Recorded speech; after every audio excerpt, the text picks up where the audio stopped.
रामपुर गांव में महिमा का एक परिवार रहता था। अचानक उसके घर की डोरबेल बजी। अरे महिमा, कहाँ रह गई? बारिश भी बहुत तेज हो रही है। थोड़ी देर बाद घर के अंदर से किसी ने दरवाजा खोला और दरवाजा खुलते ही शीला बेहोश हो गई, क्योंकि दरवाजा महिमा की हद से ज्यादा काली बेटी ज्योति ने खोला था। आंटी, कौन है आप? क्या हुआ आपको? माँ, पिताजी, भैया जल्दी आओ। इतने में वहाँ पर ज्योति के माँ पिताजी आ गए। क्या हुआ ज्योति? अरे रुको रुको, मैं उठाता हूँ। चेहरा देखने पर ही पता चलेगा कि कौन है। आपको तो बस औरतों को छूने का बहाना चाहिए। तू जा जल्दी से पानी लेकर आ। ज्योति पानी लेने चली गई। इधर महिमा ने उस औरत को उठाने की कोशिश की। उसने देखा कि वो तो उसकी सहेली शीला थी। तभी ज्योति जल्दी से पानी लेकर भी आ गई। ये तो मेरी सहेली शीला है। महिमा ने अपनी सहेली शीला पर पानी डाला, जिससे उसे होश आ गया। महिमा उसे लेकर अंदर आ गई। महिमा, ये कौन है? शीला, तूने इसे पहचाना नहीं? ये मेरी बेटी ज्योति है। अरे लेकिन इसकी ज्योति बुझी हुई क्यों है? इससे पहले मैंने जितनी बार तेरी बेटी को देखा वो बहुत गोरी चिट्टी थी। अचानक क्या हो गया? इतनी काली लड़की मैंने आज तक नहीं देखी। मैं इसे देखकर ही तो बेहोश हुई थी। इतना सुनते ही ज्योति वहां से चली गई। ज्योति बहुत ज्यादा काली लड़की थी, जिस वजह से कई रिश्ते आए और उसे मना करके चले गए। अगले दिन महिमा अपनी बेटी ज्योति के साथ बाजार जाने वाली थी। ज्योति, मैंने तुझसे कितनी बार कहा है कि चाहे घर के अंदर रह या बाहर, पूरी बॉडी पर मेकअप करके रहा कर। जल्दी से पूरी बॉडी पर मेकअप कर ले, हमें बाजार जाना है। ज्योति ने पूरे शरीर पर मेकअप किया। मेकअप करने के बाद वो किसी परी से कम नहीं लग रही थी। दोनों माँ बेटी बाजार में घूम रहे थे। तभी एक लड़के की नजर ज्योति पर गई, जो कि अपनी कार के अंदर बैठा था। पहली नजर में ही उसे ज्योति पसंद आ गई, पर उस वक्त उसने कुछ नहीं कहा। माँ, ये अचानक बारिश क्यों होने लगी? जल्दी से घर चलो वरना मेरा मेकअप धुल जाएगा। शॉपिंग करने के बाद दोनों माँ बेटी घर आ गई। कुछ दिनों बाद वही लड़का एक पंडित जी और अपने माता पिता के साथ ज्योति के घर आया। आंटी, अंकल, मुझे आपकी बेटी बहुत पसंद है। कुछ दिन पहले मार्केट में मैंने इन्हें देखा था। इतने में ज्योति चाय लेकर आ गई। ज्योति ने फुल बॉडी मेकअप कर रखा था, इसीलिए वो एक चांद के टुकड़े की तरह चमक रही थी। ज्योति के संस्कार भी आदित्य के परिवार को पसंद आ गए और दोनों की शादी हो गई। बहू, दरवाजा खोल। आज तेरी अपने ससुराल में पहली सुबह है। आज मुंह दिखाई की रस्म भी है और पहली रसोई भी। ज्योति कमरे के अंदर मेकअप कर रही थी, इसीलिए वो जल्दी दरवाजा नहीं खोल रही थी, क्योंकि अगर बिना मेकअप के किसी ने भी उसे देख लिया तो रिश्ता टूट सकता था। हाँ माँ जी, बस 2 मिनट में आई, कपड़े बदल रही हूँ। पूरे बदन पर मेकअप करने के बाद ज्योति बाहर आई। सभी को चाय नाश्ता दिया। सभी को चाय नाश्ता और खाना बहुत ज्यादा स्वादिष्ट लगा। और शाम को जब मुंह दिखाई की रस्म हुई, तब सभी लोगों ने उसे बहुत महंगे महंगे गिफ्ट दिए, क्योंकि वो हद से भी ज्यादा खूबसूरत लग रही थी। क्या बात है ममता, बहू तो तुमने बिल्कुल हीरे जैसी पाई है। जितनी ज्यादा लोग उसकी तारीफ कर रहे थे, ज्योति मन ही मन उतना ज्यादा घबरा रही थी। एक दिन जब ज्योति बाथरूम में नहा रही थी, तभी उसका पति आदित्य कमरे में आ गया। अरे ज्योति, अभी तक तुम नहीं नहा पाई? जल्दी आओ, मुझे काम पर निकलना है। मेरे पर्स, मेरा टिफिन जल्दी से दो आकर। लगता है आज मैं पकड़ी जाऊंगी। मैं आदित्य से ये भी नहीं कह सकती कि टिफिन खुद तैयार कर लीजिए या माँ जी से बोल दीजिए। भगवान मुझे शक्ति देना, बाहर जो भी होने वाला है मैं उसे संभाल सकूं। अब ज्योति बाथरूम में तो मेकअप कर नहीं सकती थी, इसलिए उसे बाथरूम के बाहर आना ही पड़ा। जैसे ही वो बाहर आई, आदित्य उसे देखकर हैरान हो गया, क्योंकि वो बिल्कुल काली लग रही थी। सारे घर वाले वहां पर आ गए। मैं तुम लोगों के खिलाफ मानहानि का केस दर्ज कर दूंगी। तुमने और तुम्हारे पूरे परिवार ने हमारे साथ धोखा किया है। माँ जी, इसमें मेरे परिवार की कोई गलती नहीं है। ज्योति, मैंने तुम्हें कितना दिल से चाहा था। कम से कम एक बार बता तो देती। ये धोखा अब मैं बर्दाश्त नहीं कर सकता। आज ही हम दोनों का तलाक हो जाएगा। मैं अभी वकील साहब को फोन करता हूँ। नहीं, ऐसा मत कीजिए, ऐसा मत कीजिए, प्लीज मत कीजिए ऐसा। ज्योति ये सब नींद में बड़बड़ा रही थी। तभी आदित्य की नींद खुल गई और उसने कहा, ज्योति, क्या हुआ? कोई बुरा सपना देखा क्या? ज्योति की नींद खुली तो उसने देखा कि ये सब वो सपना देख रही थी, लेकिन ये सपना उसकी जिंदगी में काल बनकर आया। वो बहुत घबरा गई और अगली ही सुबह उसने अपनी माँ को फोन कर दिया। माँ, कुछ कीजिए, मैं 24 घंटे मेकअप में नहीं रह सकती। मान लीजिए कभी धोखे से मैं बिना मेकअप के रही और किसी की नजर मुझ पर पड़ गई, तब तो सब बर्बाद हो जाएगा। मैं अब आदित्य को धोखा नहीं दे सकती माँ। मैंने तेरे ऊपर लाखों प्रोडक्ट इस्तेमाल करके देख लिए, पर कोई फर्क नहीं पड़ा। अब तुझे पूरी जिंदगी मेहनत करनी पड़ेगी और 24 घंटे मेकअप में ही रहना पड़ेगा, और कोई ऑप्शन नहीं है। पूरी जिंदगी मेकअप के साथ? ये नहीं हो सकता माँ। इससे पहले कि आदित्य के परिवार को मेरे बारे में सब कुछ पता चले, मैं जहर खाकर मर जाऊंगी। ज्योति के इतना कहते ही महिमा घबरा गई और उसने उसे मायके बुला लिया। आज के बाद मरने की बात मत करना। शीला ने मुझे एक किसी वैद्य का कांटेक्ट दिया है, लेकिन वो हिमालय की वादियों में रहते हैं। चलिए माँ, कहीं भी चलिए, कुछ भी कीजिए, पर मुझे आजादी दिलाइए इस कालेपन से। मैं बचपन से ये झेल रही हूँ। महिमा अपनी बेटी ज्योति को लेकर हिमालय चली गई और वहां जाकर उन आयुर्वेदाचार्य वैद्य जी से मिली। बेटा, किसी के साथ हमें धोखा नहीं करना चाहिए।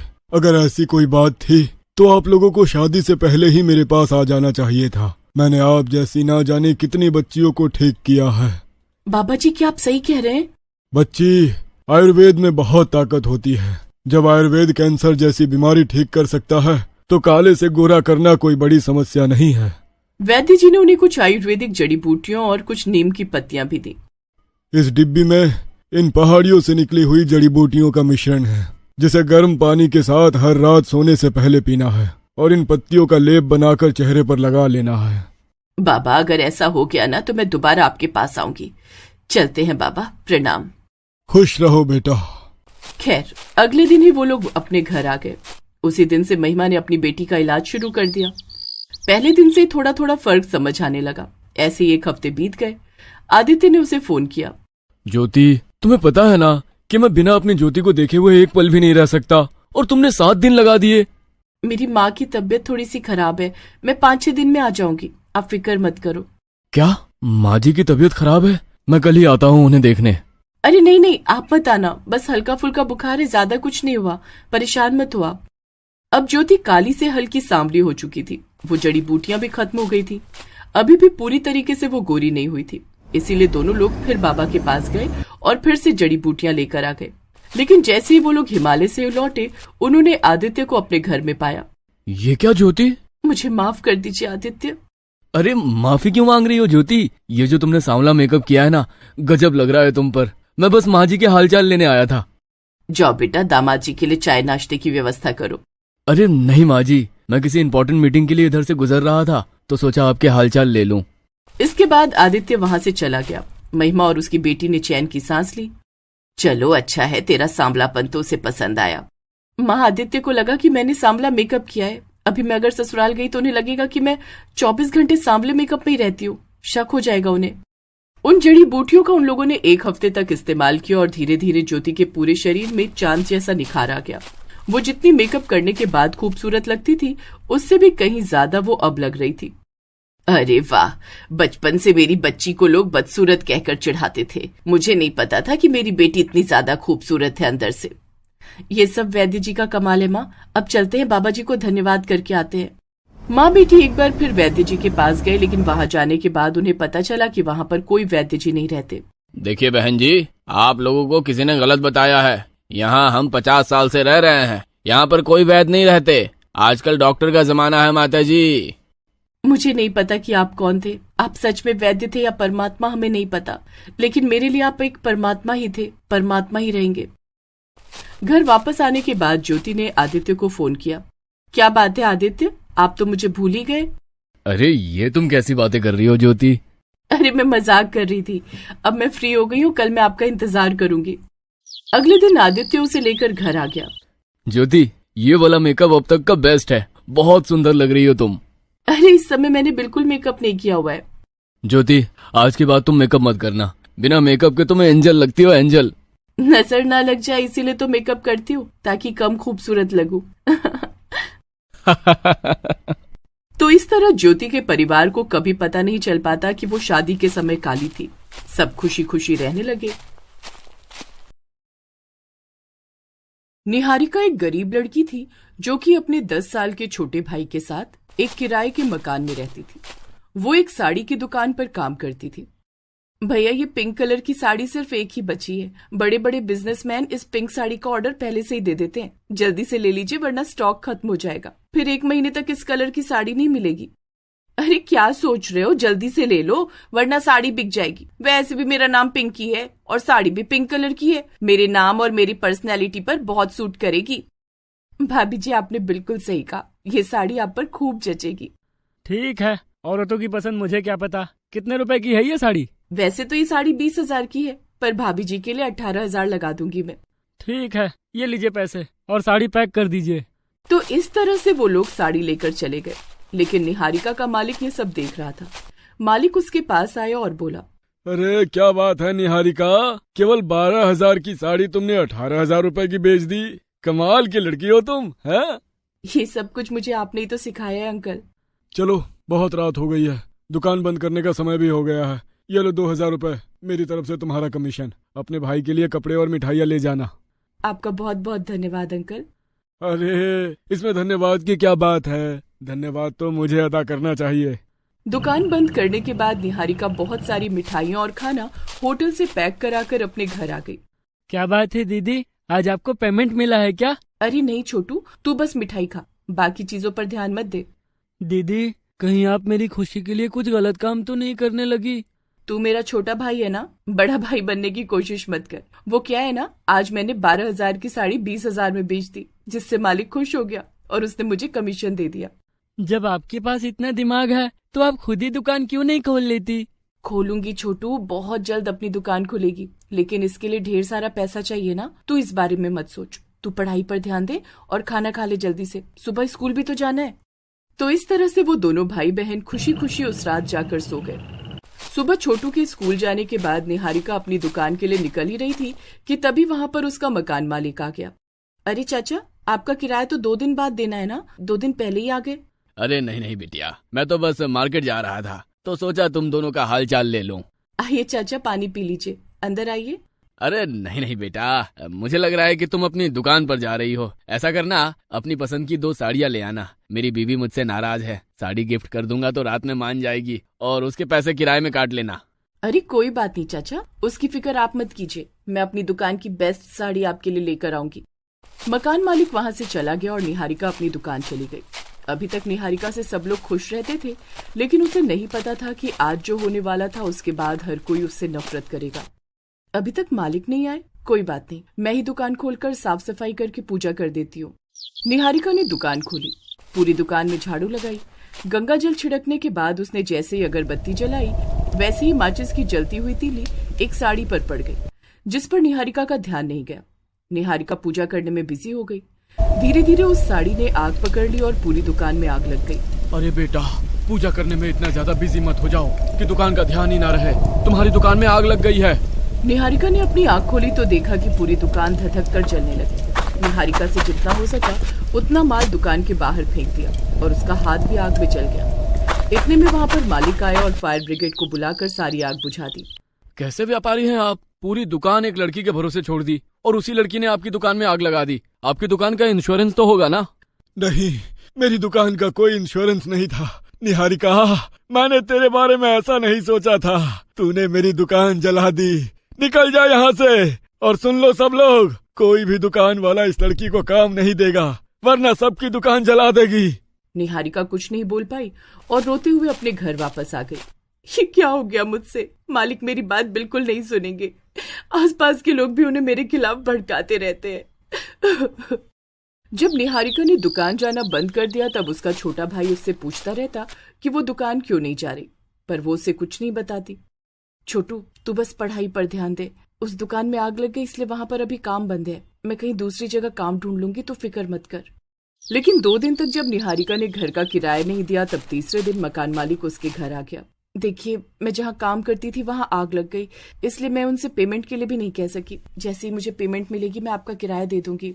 अरे वो दुकान तेरी वजह से ही जली है। दुकान का मालिक मेरा दोस्त है, आज वो मुझसे मिले थे, बेचारे रो रहे थे। वहाँ के आसपास वाले लोगों ने भी कहा कि तेरी वजह से ही दुकान जली है। अगर तेरे पास पैसे हैं तो मुझे दे दे, वरना मकान खाली कर दे शाम तक। और वैसे भी तुझे दूसरी जगह काम भी नहीं मिलने वाला। अब इतनी जल्दी भला इतने सारे पैसों का इंतजाम वो कहाँ से करती? इसी वजह से रात में ही मकान मालिक ने निहारिका और उसके छोटे भाई को घर से निकाल दिया। छोटू, तू परेशान मत होना, बस आज की रात बीत जाने दे। कल सुबह होते ही हम कोई दूसरा घर ढूंढ लेंगे और काम भी कहीं ना कहीं मिल ही जाएगा। मुझे बहुत सालों का एक्सपीरियंस भी है। उस रात दोनों भाई बहन फुटपाथ पर ही सो गए और वो भी भूखे पेट। अगले दिन निहारिका जहाँ भी काम मांगने जाती उसे काम नहीं दिया गया और न ही उन दोनों को किसी ने किराए पर अपना मकान दिया। छोटू, चलो उस मंदिर में चलते हैं। निहारिका छोटू को लेकर सामने बने एक मंदिर में लेकर चली गई। जब तक हमें घर नहीं मिल जाता हम दोनों इसी मंदिर में रहेंगे, तो यहीं पर बैठ मैं कुछ खाने के लिए लाती हूँ। निहारिका अपने भाई को वहीं छोड़कर लोगों से मदद मांगने लगी। उसकी मदद किसी ने नहीं की। भटकते भटकते रात हो गई।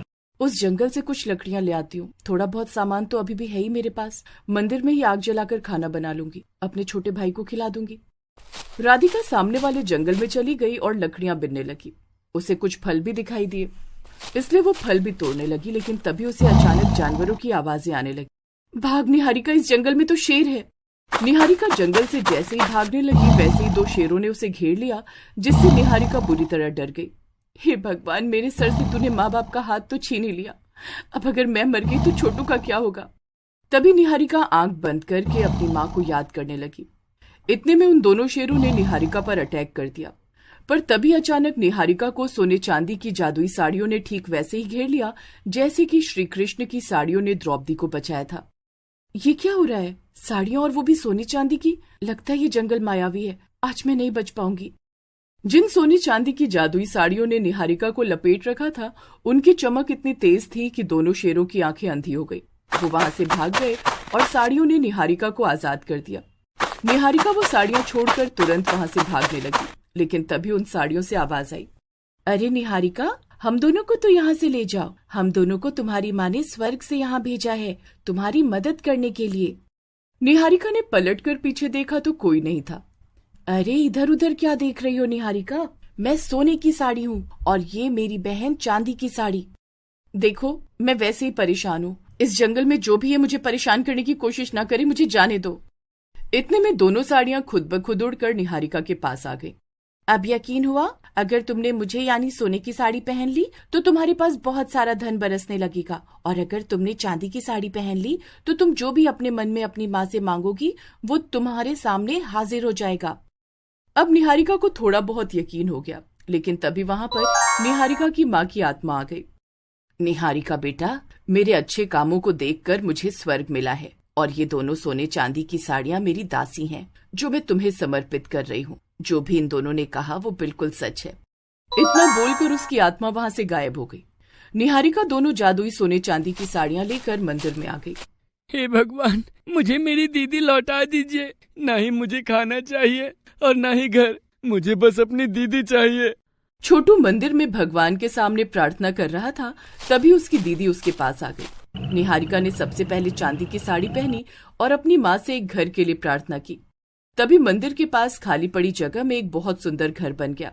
दीदी, वो देखो, अभी यहाँ पर कुछ नहीं था, अचानक जादू से घर बन गया।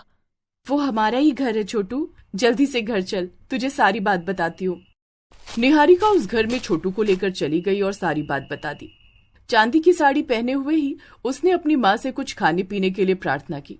अगली सुबह उसने सोने की साड़ी पहनी, जिससे बहुत सारा धन उस घर में बरसने लगा। धन बरसना बंद ही नहीं हो रहा था, इसलिए उसने साड़ी उतार कर नॉर्मल कपड़े पहन लिए।